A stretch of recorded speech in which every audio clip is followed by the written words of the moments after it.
Office এলাকার কি খবর? ভাই এলাকার অবস্থা তেমন ভালো না। কেন কি হয়েছে রে? কোনো আলাই চাঁদা দেয় না। কি কষ্ট না কোনো আলাই চাঁদা দেয় না? চল আজকে এলাকায় শোডাউন দিই।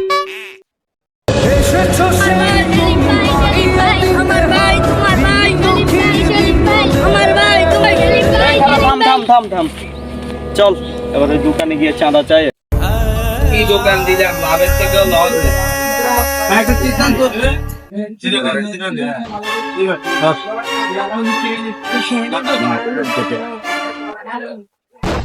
কি অবস্থা মতি ভাই দোকানের অবস্থা তো বেশি ভালো না। কি সমস্যা আপনার? আপনি নাকি আমার লোককে চাঁদা দেন না? দোকানে তো ব্যবসা ঠিক নেই নাকি আমরা চাঁদা দিই। এত কিছু দেখার সময় না, আমি এক সপ্তাহের মধ্যে চাঁদা দিবেন না আপনার দোকান মাটির সাথে মিশিয়ে দিব। এই চল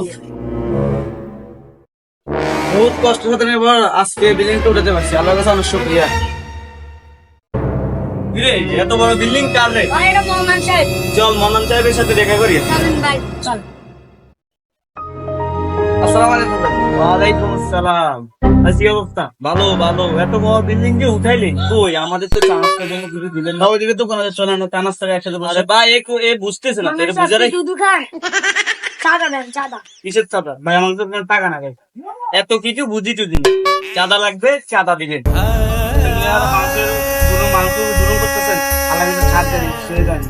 আরে আপনি জ্ঞান মারাই না, চাঁদা দিবেন চাঁদা, না হলে এক সপ্তাহের ভিতরে আপনার বিল্ডিং বোম দিয়ে উড়াই দেবেন। হ্যাঁ মনে রাখি। চল